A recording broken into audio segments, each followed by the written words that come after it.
Kasama natin si Lindsay, yan. Kababata natin yan sa Bagong Baryo. Pero magkasama kami doon pa lang sa Bagong Baryo National High School. Tapos, after nun, sa CCFI, naging schoolmate din sa De La Salle Araneta. Yan yung tropa natin yan eh. Pakilala ni Kuya Lindsay yung sarili niya sa ating lahat.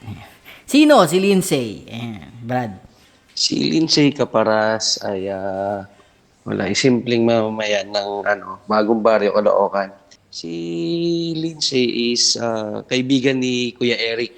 Atin yan ang mga nangaasar sa atin pag sumasamba tayo.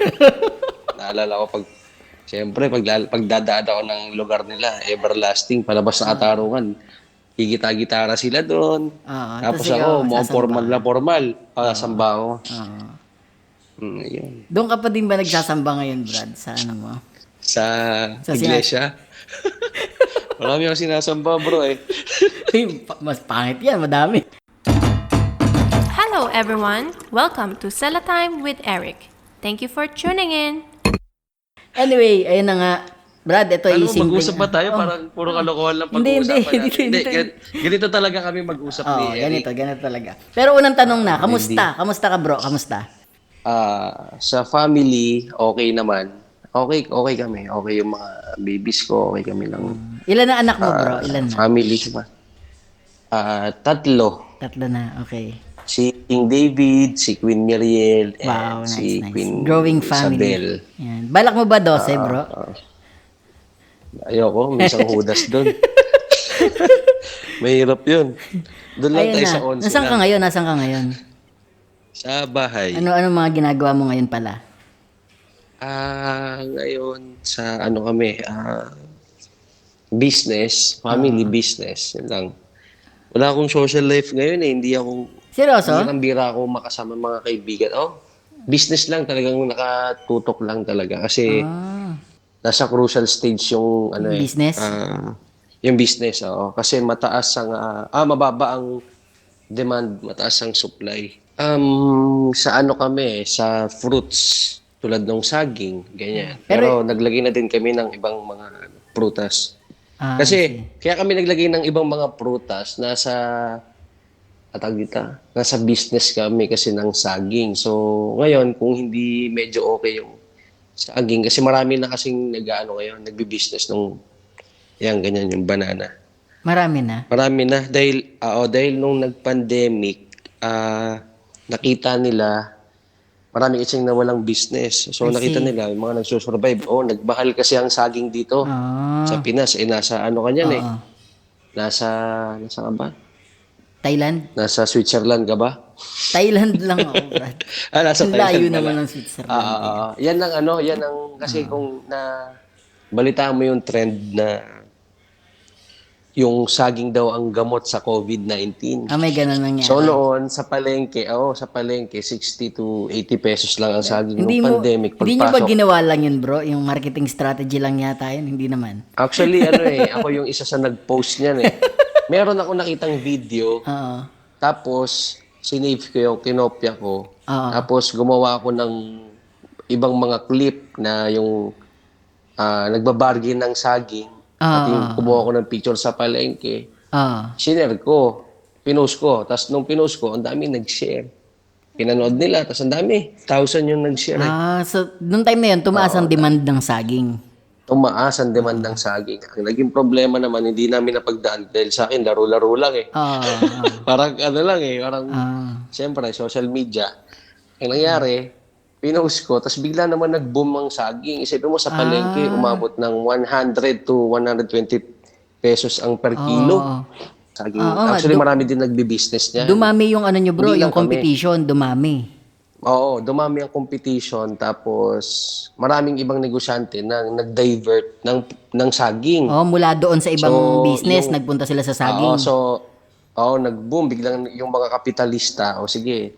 Siyempre sa probinsya, ang labanan kasi doon, cash to cash. So, ang gagawin ng ibang diskarte, magtataas ako ng presyo dito para makuha ko yung supply para bago dumating ng Manila, maaagaw ko na. Siyempre, ganun ang diskarte sa business eh. May ganun. So, natutunan mo na lahat yan, bro? Hindi pa rin eh. Wala kasing magaling sa business. And wala ring expert sa business. Oh, I see. Oo. Kumbaga Depende marami na pa lang ring kung bagong talagang- learning, no? Marami pa rin bagong learning. Marami.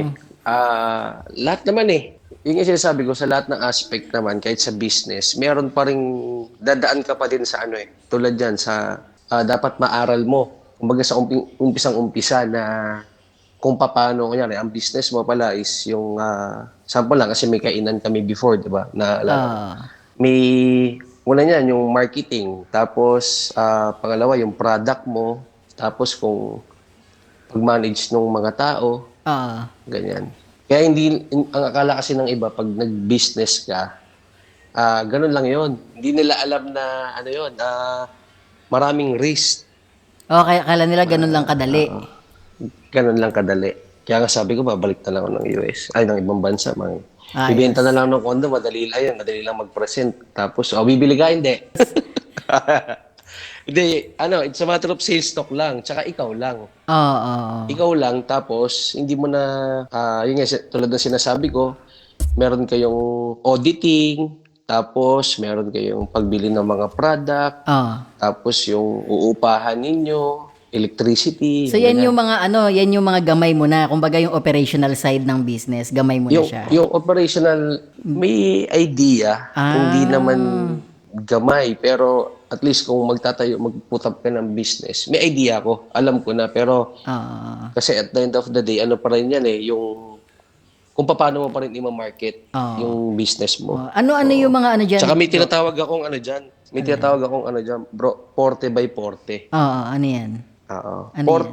Forte mo, kung talagang forte mo magluto, pwede ka dyan sa ganyang business. I see. Kasi ang pinaka-importante dyan, talaga, na masaya ka sa ginagawa mo. Kasi kung ang nakikita mo lang sa business is pera lang, matatapos din, no? naniniwala ako na matatapos din, na hindi rin tatagal. Hindi rin tatagal, no? Kasi pag dumating ka sa stage ng kasi hindi naman yan puro ups lang eh. Sure, Pag bumagsak ka o nagkaroon ka ng struggle o nagkaroon ka ng problema diyan sa business mo, pag hindi mo yan kayang dalhin, pag hindi ka masaya sa ginagawa mo, may stress ka. I see. So, pag na-stress ka, ay hihinto mo na. Example, ikaw, mahilig ka sa music. So, dapat ang forte mo kung gusto mo mag-business, doon ka sa music. I see. Yan yung mga payo ni Galensi. Sa mga instrument, yun, ganyan. Kasi kung nasaan yung field mo, no? Kung nasaan Kasi yung nga, field may mo. enjoy mo siya doon. Yun ang sinasabi mo, di ba? Tama. Nice. Ano yung mga dyan, bro? Mga stress na naranasan mo, tapos paano nyo yan hinandle dyan? May mga nakaka-stress ba dyan sa Sa business namin ngayon, marami. Maraming stress. So, ibigay ka nga ng Brad. Maraming stress. Nung halimbawa na totoong nangyari, kailan lang. sa amin kasi, may tinatawag kasi kami yung consignee. So, nagbibigay kami ng product, doon sa client as consignment. After 1 week nilang babayaran. Okay. After pagbigay namin, for example, Monday, nabigyan namin yung produkto. So, 1 week, the next Monday, saan nila babayaran yung produkto. Ganon. Hindi agad nila babayaran. Hindi nila agad babayaran. It's a matter of trust kasi itong business eh. I see. Yes. Yun ang importante. Ito strategy nito, kaya naman consignment. Dahil doon mo makikita yung tao kung magi-stick sa'yo or doon mo makikilala kung good payer ba siya, kung talagang loyal din sa'yo, ganon. Meron kasi tulad sa Balintawak or sa ibang market na cash to cash talaga. Hindi ka naman pwede bumunta sa palengke na pagbilang pong saging, next week ko nang bayaran Marami kasing ganyan. I see. So, yun yung stress nun? Yun ba yung... Ang stress doon, ang pinaka-stress doon, magtitiwala ka sa tao na babayaran nila next week. Ang stress doon, pagdating ng isang linggo, wala. Walang minsan bayad. maraming alibay, walang bayad, kulang, minsan nagastos yung pera. Yun yung mga senaryo eh. Hindi na magpapakita, kulang, ganyan. Maraming alibay na, sir, di kasi nabenta lahat eh. Ma'am, di po kasi ganito yung nangyari. I see. Medyo matumal. I see. Ganon. Tapos, meron pa, doon naman sa pag-handle ng mga tao. Meron kasi yan eh. Meron yan sa probinsya. May tao kami sa probinsya na nagsusupply sa amin. So, kailangan, meron kasi kami tinatawag na kailangan nakaklase pa yung saging. Ah. Kasi dahil nga marami kang kakumpetensya din dito, kailangan plus yung saging na darating dito. Oh, Oo. yes, yes. Ganon. So, may tao ka sa probinsya na mag-handle nung magtitingin. May tinatawag kaming katiwala na may magtitingin nung produkto doon kung okay ba yan. Ibig sabihin, no, talagang ganon. all these years, no, ibig ko sabihin, no, sa mahabang panahon, ang nag-occupy sa'yo ngayon yung business sa saging, no? Ibig sabihin, Oo. diyan ang focus mo ngayon, no? Tama ba? Nung Maraming time diyan. maraming time dito. Actually, ano lang to nung 2019, kasi 2018 nasa SM pa ako Oo. Nanggaling pa ako ng Singapore, Malaysia, Oh, talagang pagala-gala ka na lang, Brad, no? nasa real estate. Nasa real estate. Nagkita pa nga tayo, di ba? Mahirap ba yung Brad? Mahirap ba yung pag marami kang pera? Mahirap ba 'yon? Pag marami kang pera. Oo, pag hindi mo alam saan mo ilalagay. Ganun na ba si Lindsay ngayon? Marami na bang pera? Hindi mo masabi.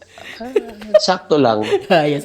Hindi naman Ah, sakto lang, hindi pwedeng marami, hindi rin. Hindi, okay lang, sakto lang pang-pamilya lang. sapat-sapat lang ang biyaya Sapat ni lang, Lord, ganun. sapat lang. Oo, sapat lang.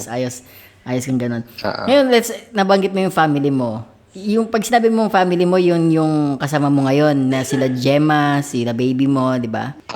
Balita kila Airpat, wala naman tayong balita. Sa airpat ko, Airmat. Nasaan sila okay ngayon? Okay naman, nasa Caloocan. In good term naman kami, pati tuwing may celebration or may occasion, family, mga kapatid ko, pinsan ko, kami. Isa sa tanong ko, may mabigat ba kayong dyan, napagdaanan as a family dyan? Baka mahirap i-share or kaya mong i-share. Dyan sa family mo? Pamilya ko kasi, syempre ako, broken family na ako For more episodes, please follow this podcast, Salatime with Eric. Ay, hindi ko alam yan, Brad. Hindi, broken family ako dahil hindi na in good terms ang mama at papa ko. Ay, hindi na ba? Pero ito naman, hindi na. Pero ito naman, hindi naman to, kumbaga parang hindi naman kabawasan ng Oo. Kumbaga na-handle mo naman. isi-share ko. Kung paano mo i-manage nga yung ganong sitwasyon. Kasi minsan sa una talaga, mahirap din isipin. Kung titignan mo yung buhay ng ibang tao, yung ganito, buti pa sila, ganito yung pamilya mo. Pero may ganon pa rin. Yung mabigat, something, sinimulan mo yung pagkikwento tungkol sa broken family. Actually, hindi ko alam, Brad, hindi ko alam na na wala na pala sila Airpat at Airmat. Wala, hindi ko alam. Diyan, sa meron kayo, paano nyo na-handle yung mabibigat na problema? Meron naman ba kayong mabibigat na pinagdadaanan? Dalawa? Kasi, akin, yung ko, nagkaroon ako ng mabigat sa aming dalawa. Paano ba? Baka marinig niya to, bro Want to be in the loop? You can reply to the question on this episode. Kumuta ko tuloy yung... Mag-iingat si Kuya Molensi sa sasabihin niya, mga kaibigan. Hindi, nagkaroon ako ng parang ako dahil sa nag-overthink ako. I see. Na-stress. Iba kasi, iba yung level na nung namin, nagkabiglaan din kami na... Kasi ako, risk taker din talaga ako. So, ako kasi, ako yung panganay ako sa aming magkakapatid, di ba? Yes, Tapos yes. si Jem sa ang bunso. Yes. So, marami akong adjustment kung tulad yan sa business kasi, syempre ako, risk taker nga ako. Gusto ko ganito, gusto ko ganyan. So, siya, may ang tawag ko sa kanya, parang sigurista. O dapat hindi ganito, dapat ganyan. So, hindi kami nagkakasundo sa ganun. Tapos lumalala ng lumalala. Lumaki yung conflict. Lumalaki yung conflict, tapos may nadadamay na... Ibig sabihin parang, ito sa mga may relationship, ang problema ng relasyon nyo, dapat sa inyo lang. Kung meron magsisettle man, walang iba, dapat kayo lang. Kasi maririnig man ng ibang tao yan. Ano lang din naman yan depende sa makikinig sa'yo. Kaya ang importante, may advisor ka.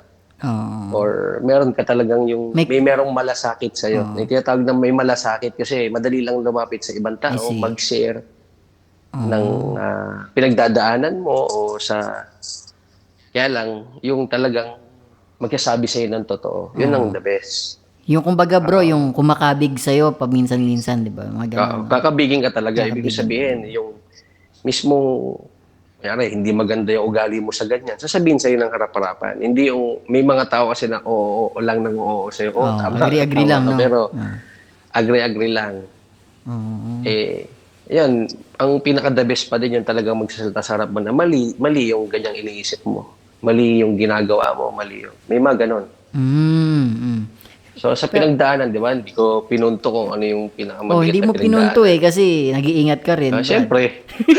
Kasi kung ano sabihin mo, naka-record eh. Siyempre, naka-record yan. Anyway, pero ang sinasabi mo bro, may pinagdaanan kayong mabigat. Tapos, ang realization mo is, kayo lang. Wag na ma-involve ang iba, no? Tapos, syempre, may mga trusted, tawag dito, yung mga kumakabig nga sa'yo, no? Nandiyan yung mga mentor natin. Pag gano'n naman, bro, ikaw ba, mabilis ka naman tumanggap ng pagkakamali? Halimbawa, sa inyong conflict, ikaw yung talagang may mali. Ano yun? Na-handle mo siya maayos or talagang pininindigan mo na tama ka? Kasi, hindi ko masabi kung ano yung ano niya kung ano yung pinaglalaban niya sa pinaglalaban ko. Oo. So, ang ano ko kasi sa kanya, medyo mas matured ako. Sa akin, Oo. pero hindi ko alam dun sa punto niya. Kasi, Kasi, ang nangyayari, kasi minsan may ganun Kasi first time in my life na nangyari na yung nagtatanong pa ako sa ibang tao. Kasi noon, naging decision maker ako sa amin kumbaga, Sa bahay independent ng ka eh. lola ko. Oo, sa bahay ng lola ko. Kumbaga, decision maker ako at iniingat ako, pinag-iisipan ko yung ano. Pinag-iisipan ko talaga. So, nung nagkaroon na ako nung sariling pamilya, siyempre, hindi naman pwedeng, sabi nga sa akin nung ninang-ninangan namin sige, magtalo kayong dalawa. Sino mo matatalo bandang uli sa inyong dalawa? Sino mananalo? May nanalo ba? May natalo ba? Parehas lang kayong talo. Kung manalo man yung isa, matalo ka man niya, hindi rin siya nanalo. Kasi, ang magiging apektado yung mga bata. Yes. Then yung inter-family, yung close friends. Ako bro, Diba? Wala naman sigurong gusto maging broken. yes, sure, for sure. Ako, wala akong kaalam-alam sa nangyayari sa'yo. Nagtatanong lang ako. Okay? Baka may isipin Hindi, mo. actually, Wala akong alam hindi ako nag-research or ano. Pero, I appreciate na Hindi, sinishare alam ko mo naman yan. bro. Siyempre may nakakausap ka naman. Alam ko naman yun. Alam ko naman may mga marites ka naman. Hindi, joke lang. Hindi ako nagre-research, bro. Wala akong kinausap. Pero ang alam ko lang kasi, kilala kasi kita. Alam mo yun? Yung ikaw ay, alam ko na, kumbaga lahat naman tayo, dadanas tayo ng mabigat, minsan magaan. Tapos, Tama naman. di ba? Siyempre, ako, Yes. Correct. ako, checking, no? Kumbaga, kamusta na kaya Checking, to? no? Kasi, siyempre, Hindi, pero ako okay. Oo. Okay kami. Okay ako. Ngayon, nagtatalo lang kami madalas sa business. Yun lang. Pero siyempre kami lang magtatalo. pero halimbawa, may kumakabig naman sa'yo, bro. Nakikinig ka naman, di ba? Teachable naman si, minsan nga Lindsay, teachable. Teachable ka naman, bro. Oo, bro. Masakit talaga, pero i-accept mo Kasi ang pinakapunto lang naman doon, kaya kami sinasabi nga itong naging mentor mo din, yung mentor ko na pagpagod, magpahinga. Yes. Kasi pag pagod ka, gutom ka, yung hindi ka parehas mag-isip Oo. Minsan pag pagod ka, yung reaction ng katawan mo, yung kung paano ka mag-isip, yung the way kang magsalita, iba na Tama. Kaya minsan sasabi, pag pagod, o kaya pag magpahinga. Kasi dumaan pala ako sa point last March. Ito lang, February, March, April, May. Mga May. Nagkaroon ako ng Hello everyone! Welcome to Sella Time with Eric. Thank you for tuning in. Nagkaroon ako nung, yun. Sabi mo na kasi. Ayan, di kasi dumaan ako sa... Brad, so far, dahil sa sobrang wala ka pang stress. binibigay na concrete na example, Talagang ang ingat mo magsalita. Pero okay, na-appreciate ko naman yan. Pero syempre, ito tayo heart-to-heart talk. Minsan lang tayong mag-uusap, di ba?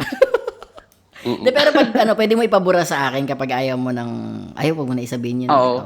Hindi pa nga tayo nag-uusap na actually, intro pa lang ito Naka-record na ba yan? Ano naman? I-filter na lang natin yung iba, no? Nagkaroon ako ng mental health problem Ay, ganun? dahil dun sa sobrang overthinking ko. muntik na nga akong Hi, bago po makalimutan, pakisubscribe na rin po tong YouTube channel ko, Eric J. Medina. Yun nga, minsan madalas kong sinasabi, isang beses lang tayo mabubuhay at wala nang replay. Wala nang replay, yes. Wala nang replay.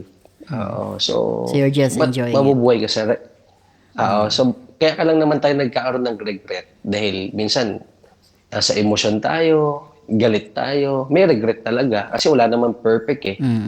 Nagkakamali siya, nagkakamali sila, nagkakamali tayo. So may regret, may pupasok sa isip ko na yung chasing after the wind. No, kahit gaano mo habulin yung perfect na buhay, o perfect na family, perfect na relationship, at the end of the day, wala din naman. May sinasabi, life is meaningless. Diba? Meaningless life. Pero, depende sa'yo kung, yun nga, sinasabi, enjoy life. Kasi kahit naman magpakayaman ka or gusto mo ganitong bagay, gusto mo ganitong pamilya, perfect. Solomon, ikaw ba yan? So, Pero, May- bro, naiintindihan ko yung sinasabi mo. Tama. Ano pa yung mga learning mo dyan? dumadating ako sa point na gano'n. Pag na. Minsan pagpagod ka, Kasi kakaisip mo yun, no? Ganun din naman. Hello everyone, welcome to Sella Time with Eric. Thank you for tuning in. Ang masasabi ko, ano man yung nararanasan mo ngayon, ano man yung pinagdadaanan mo ngayon, hindi pa rin yan kayang ihiwalay ka sa pag-ibig ng Panginoon. Ibig sabihin, hindi lang para sa'yo, kundi para din kay Gemma at sa mga anak mo. Walang anuman yung makapagpahiwalay sa pag-ibig ng Diyos sa'yo. Ano man yan, Brad? Ako hindi ko alam kung ano yung mga istorya, no? Hindi bro, basta ako ang alam ko, secure tayo. Yun ang secure tayo kay Lord eh. Secure tayo kay Lord. Period na yun. Want to be in the loop? You can reply to the question on this episode. Minsan nagpipray ako. Tahimik ako. Nagkipag-usap ako sa Lord. Naisip ko naman na normal eh. Normal naman. Ang hindi normal, yung wala kang problema. Iba na yun. True. Pag wala kang problema, nandun ka actually, na lang sa green grass of home. Yun lang. Tama yung, ayaw na narinig yan. Kaya lagi namin binibiro nga siya. Secure na tayo. Ganyan. Anong gawin natin? Secure tayo. Tama naman yan. Tama. Kaya sabi ko, iba-iba naman pananaw ng tao. Yes. Iba-iba naman doctrine nyo, doctrine ko, doctrine, iba-iba. Depende yan sa relationship mo sa Lord. Yun. Hindi tayo pare-parehas. Kaya maganda yung siya yung ginagawa nating tawag dito, fortress or refuge, di ba? Halimbawa, yung mga nararanasan mo, sometimes all you need is to claim His love again and again and again. Kasi we keep on falling di ba? Palagi tayong tumutumba. Okay lang yan tumumba pero ang importante, available lagi yung pag-ibig ng Diyos sa atin. Tapos, may kasama na rin na may mga kasamahan ka, nandiyan dyan yung nasa gilid mo, yung mga kaibigan mo sa faith, yan. Yung mga pinagkakatiwalaan mo, of course, Pastor Leo, ganyan, na itatayo ka, tutulungan kang di ba? Parang binupush ka forward. May sinend sa akin, sila Pastor Marvin yata, yun sa Taga Laguna. Ang sinend nila sa akin, marriage is not for you. Ang nakalagay doon sa title, marriage is not for you. Kumbaga yung pagiging married mo, hindi pala yan para sa'yo, hindi tungkol sa'yo yan. Tungkol yan dun sa partner mo. Pero ganun din naman ang message nun kay Gemma, no? Marriage is not for you kasi tungkol yan kay Lindsay. Kumbaga, ang ilalagay mo lang lagi sa isip mo, kaya ako nag-asawa because I'm giving myself. Kumbaga, ibibigay mo yan So every time you remind yourself, etong marriage, it's not for me. It's not for me. Pero yun nga, ako wala naman akong idea kung ano nangyayari or whatsoever. Pero just giving out insights ba. Kasi ngayon, para sa tayong kasal Pero ako, bago pa lang.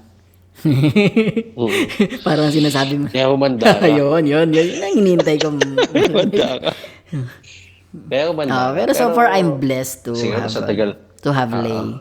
Ano ba tawag dito? Language of love? Hindi may priorities. Five P's ata tawag dito.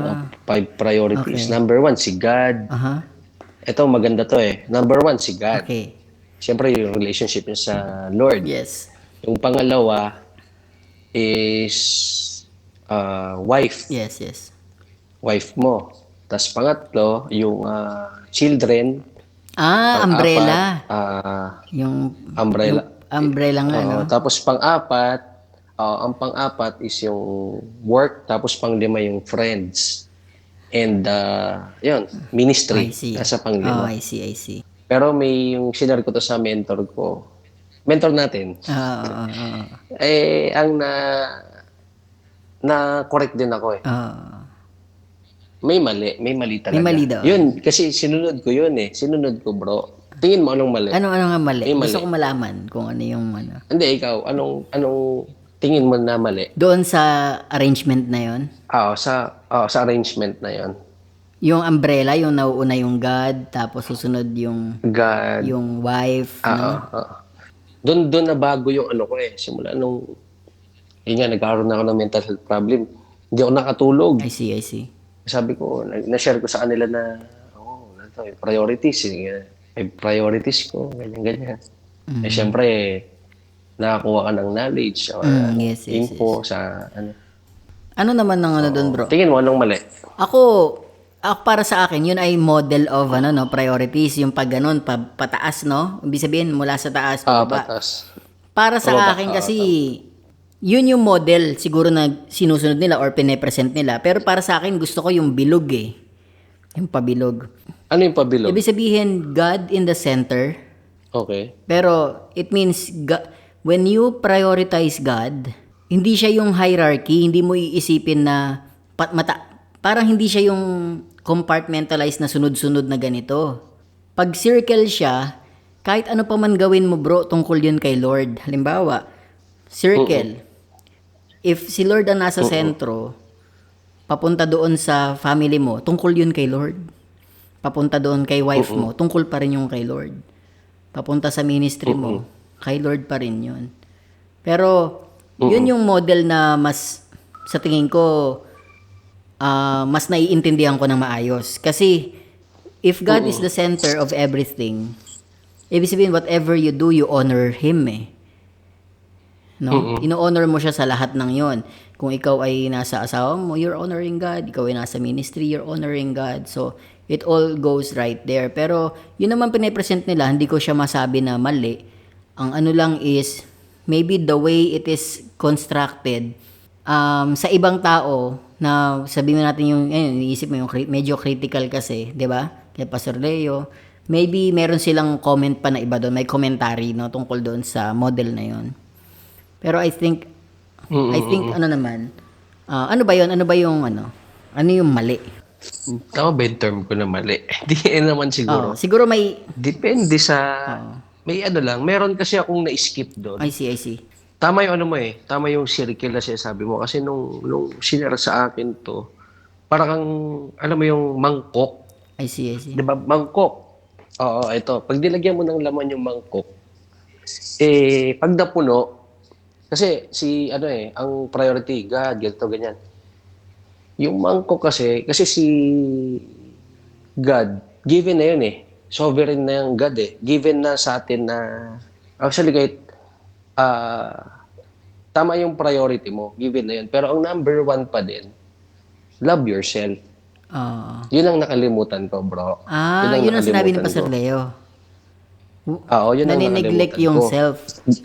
Nanineglect yung self. I see. Dahil nga dun sa priorities.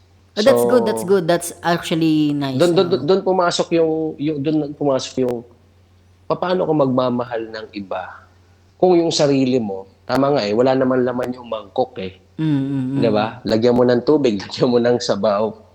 Anong ibibigay mo doon sa, tama yung circle na sinabi mo, anong ibibigay mo doon? Kasi bibigyan ka nga ng Lord ng diba? Ibababa yun sa'yo. Yes. Paano mo bibigay sa wife mo, sa children mo?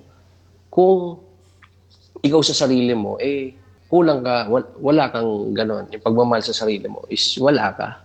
Pero hindi naman sa sinabing selfishness yun. Ibig na sabihin, pero yun. Tama bro, magandang insight. Magandang insight coming from Pastor Leo. Alam mo kasi, napakahalaga na pagtuunan natin ng pansin yung sarili din natin, no? Yung mental health, yung mismong tayo, kasi our body, di ba, is the temple of the Holy Spirit. That means Yun yung importante, sinabi niya. importante na makita natin tayo doon sa linya na yon, no? Kasi kapag binigay mo lahat na, wala. Pero yun nga, that's the model, yung circle model ng priority, magandang isipin mo yon na sigad ang sentro. Kasi wherever you go, you are longing to honor him, di ba? Ang nawala din doon yung interfamily. Oo. Doon sa... Sa model na yun. Di ba? Sa model Kasi ang nakalagay nga, God, wife, children, tapos work. Nasaan yung interfamily? Tulad dyan, may sinasabi nga ako, sinashare ko din sa ibang nagsishare na, sige ganito, nagmi-ministry ka, ginagawa mo yung ganyan, tapos ang bait mo sa ibang tao, pero sa sariling pamilya mo or sa mga kamag-anak mo is ganito ka. I see. Kasi ganyan normal sa mga Christian or sa mga born again Christian na gano'n Want to be in the loop? You can reply to the question on this episode. Kaya yung sinasabi ko na balik tayo dun sa interfamily. Interfamily. Na kailangan, kung nasa atin si Jesus, at may relasyon tayo sa Diyos, dapat mas una tayo maging mabait dun sa family natin, sa interfamily natin. Kasi maraming Christian na ganyan na mas mababait sila sa ibang tao kesa dun, mas magaspang ang ugali nila pag nasa bahay. O sa mga kamag-anak, minsan, hindi pa nga sila magkakasundo. Kaya minsan, tinatawag yung iba na ipokrito. Ang bait-bait mo, galing mo magsalita sa ibang tao, pero sa pamilya mo, hindi ka naman ganyan. May mga ganun.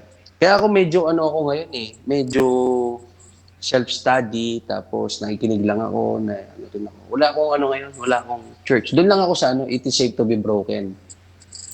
LBC. Sa LBC. Pero mahalaga na meron kang Kasi meron kang community. Yung community na sinasabi ko yun, yung Tama church naman. mo, yan kila Pastor Leo, para lahat naman bro, importante. Importante talaga yan. Pero syempre, based on my experience ulit, dahil nga ako wala naman akong nanay, wala naman akong tatay na mapagsasabihan ko ng ganyan. So, sinong kakausapin ko? Minsan nagkamali na din ako doon sa lapit ako sa kaibigan. Lapit ako sa kakilala na ganito. Lapit ako sa matandang ganito. Lapit ako sa mga bago kong kakilala. Want to be in the loop? You can reply to the question on this episode. Kaya nga minsan na-appreciate ko si Cesar. Sobrang tahimik Yes. Tahimik na siya sana. Pero ngayon, kanina, magkausap kami. Kami lang nag-uusap, lalo pag mga personal. Kami na yan lang. pala ang mo ngayon, body-body. Wala. Ngayon, kahit noon kay Pastor Leo palagi. Lalo pag nasa nasa peak talaga ako ng mainit ulo ko, o may decision talaga akong nanggigigil na ako, naiinis ako. Pastor Leo, kausapin ko. Pero ngayon, natututo rin akong habang lumilipas yung panahon, natututo kang, ikaw kung paano mo control yung emotion mo. Kaya nga tama yung sinasabi niya na head over heart. Kailangan mas Isipin mo muna. yung intelligence mo, mas matimbang yung isip mo, yung utak mo kaysa doon sa emotion mo. Emotion. Then kasi your mind will play trick on you. Kaya dapat ikaw ang magturo sa atin. Kung dati pag may problema, tawag dito. So, hindi rin maganda. Siyempre, minsan iisip ko din na bira na to, para naman akong sila ulo din. Pag may problema, tatawag ako. Parang, tingin mo? Siyempre yung tao, busy din. Marami din kausap na tao. So, bro, you're getting mature na pala, di ba? Nagiging mature ka na. So, nararamdaman ko ngayon na talaga nagmamature ka na ng medyo malalim kasi ang mga problema kasi. Sabi nga sa akin, yung problema ko kasi pang mga 40s na Alam mo yun, from 40 to 45 years old na yung lalo sa business or pag-handle ng mga ganyan. Tapos siyempre broken family kami pag nagka-problema doon sa kabila. Ako lahat Di ba? So doon ako mas yung dapat yung intimacy ko sa Lord. Tama yung sinasabi mo. No? Hindi ibig sabihin na alone ka, is lonely ka na. Ginagawa ko lalo mga ganitong problema. Ito, sharing lang naman to. Hindi naman ako dumadaing o nag-aano sa'yo. Pero sharing lang. Kasi Kasi kung di mo Saka naman may ako ano to? kakausapin, di rin kita Sure. kakausapin, ba't kita papansin? Sure.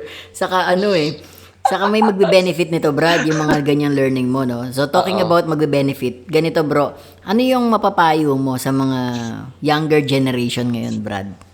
Meron ka ba mga mapapayo sa mga mas bata? Oo. Sige. Ano lang,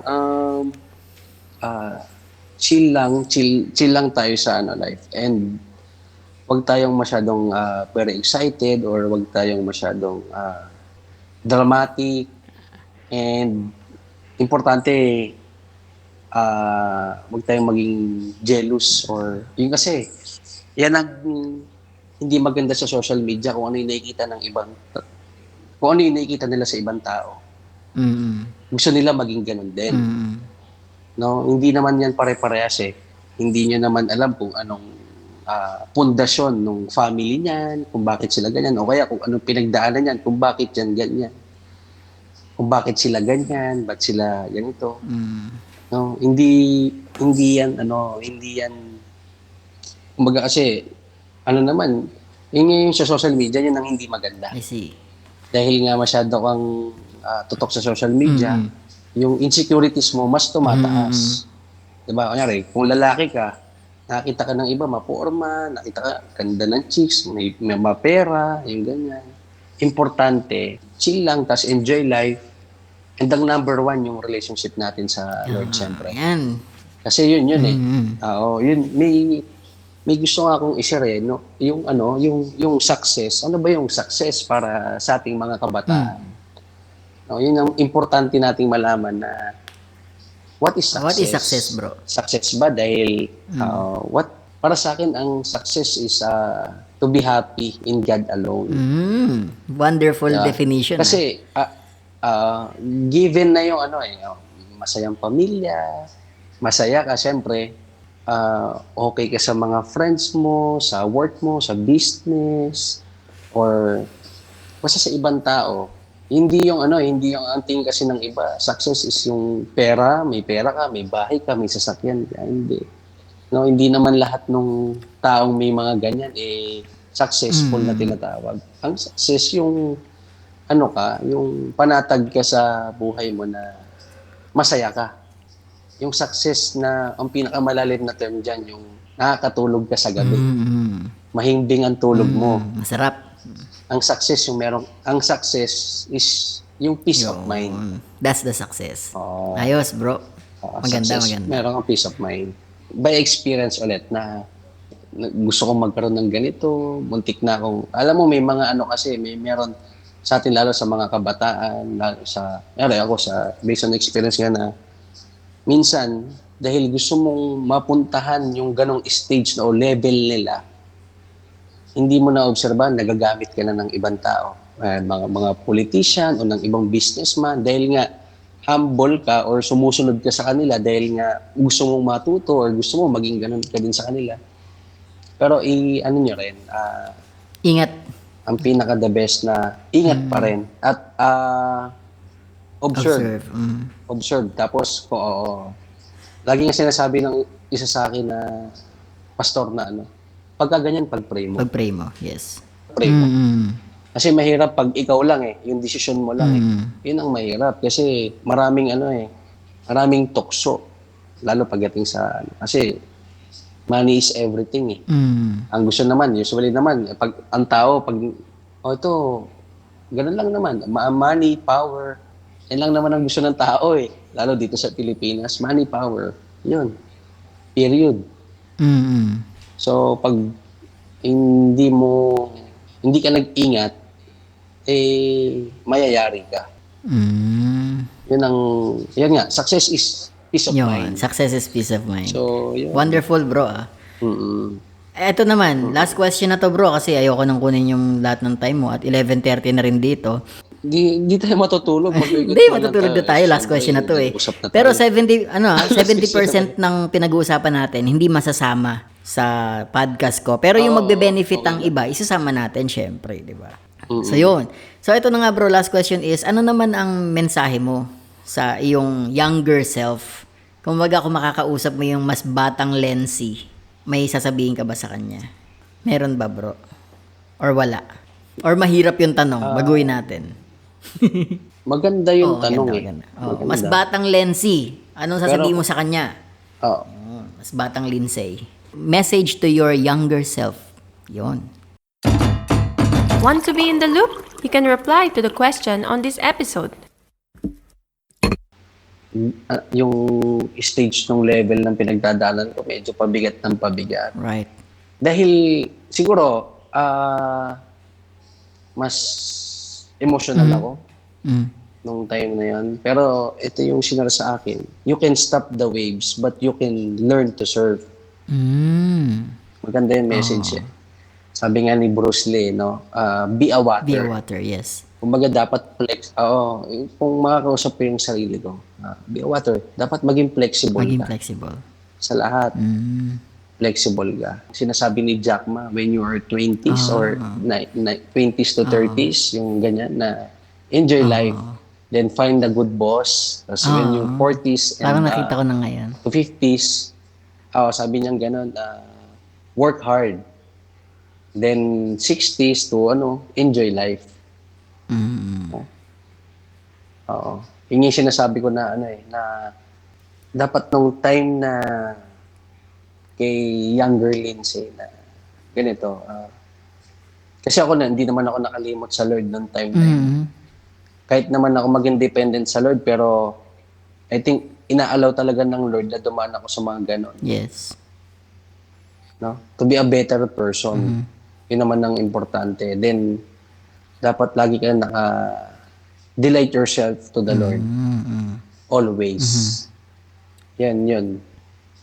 Kasi, pag nagiging masyempre medyo bata pa, naging emotional ka, delight yourself to the Lord. And find your advisor, mentor, napakahalaga nun. Kasi noon, wala eh. Pag may ganyang problema, lapit ka sa tropa, kaibigan, kung sino-sino. Siyempre, di naman laging available si Eric, si Cesar, si Eliazar. Loko-loko yung mga busy yan eh. Grabe. Kaya, siyempre, wala namang magtuturo sa'yo ng tama. Alam naman tuturo sa'yo ng ibang tao na, siyempre, sila lang available. So, ang pinaka-the best na dapat noon pa na naghahanap ka na ng mentor and advisor. Yun ang importante. No? Ganda, ganda. Then, delight yourself to the Lord. Yun lang talaga. Nice. Kasi paano mo ma-delight yung sarili mo sa Lord kung wala ka naman personal relationship? Kailangan, siyempre, nagbabasa ka ng Bible. Kasi nandun yung Word of God eh. Doon mo siya mas makikilala. At sabi nga, di ba, yung Bible, best instruction before leaving the earth. Tama ba ako? Yes, yes, siyempre naman. Amen to that. Best instruction yan. Kung hindi ka nagpa-trip-trip dati, hindi ka nagpakulit-kulit, hindi ka nagpaganyan, pa-chicks-chicks, alam mo yun, patambay-tambay, sabay-sabay. Pero, past experience, maganda rin kasi naging streetwise ka din. Yes. Yung sinabi nga na, be a water, nagiging flexible ka sa lahat. Pagkaharap mo yung ganitong tao, alam mo kung paano makisalamuha sa kanila. Pag mga professional, young pro or businessman, mga millionaire or billionaire, alam mo kung paano. Tapos pag bumaba ka naman sa level ng mga street children, alam mo, pag sa kalye, marunong kang mag-adjust, marunong kang mag-adapt. No? Tama, tama.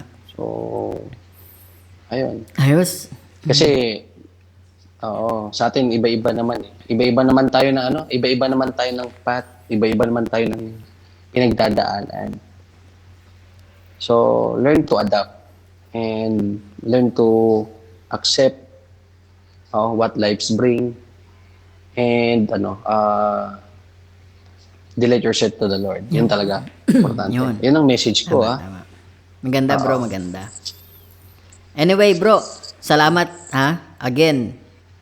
Ba't mo nga pasalamat ka? Mag-virtual pa tayo eh. Hindi, 11:38 na dito eh. Siyempre, may asawa tayo. Dito alas 12 na eh. Andiyan ba si Lay? Ay, dyan.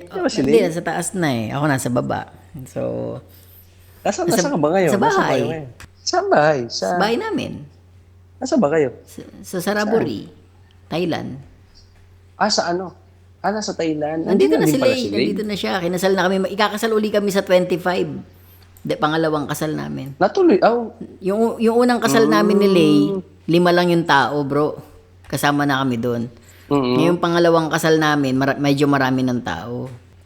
Pero, saan dyan? dito rin sa Thailand. Paano kami? Wala tayong magagawa doon. Pandemic Paano eh. kami? Ba't ganun? Fully vaccinated kami. Di ba pwede Kung yan? makakalipad kayo dito, malupit yun. Nung proposal ko, nandoon kayo, di ba? All expenses paid All ba? expenses paid by linseylimited.co. Malupit dyan. Pero, salamat sa pagpa-unlock sa ating invitation sa iya. Ito yung mga biglang invitation. Heart to heart, no? Oo. Pero again, 70% ng kwentuhan natin, hindi nila mapapakinggan. Kaya, bala na sila. Oo. Pwede ba natin ulit? Pwede, magkakaroon tayo ng tema kung ano yung gusto mong pag-usapan. Yung team kasi. Ngayon, medyo personal tayo ngayon. dun sa, Okay lang yan. Medyo personal ngayon eh. Pero pag sa susunod, Actually, marami akong message nasa laptop ko pa eh. I see. Marami akong, naka-prepare ako dyan. Kaya lang, Ayos gusto mo ko makausap. pero ngayon ano lang? Oo, meron bro. Ngayon, heart to heart, ano lang? May mga personal ka na share, pero pre-filter natin yun. Kasi syempre, hindi magandang marinig yun ng ibang tao eh. Want to be in the loop? You can reply to the question on this episode.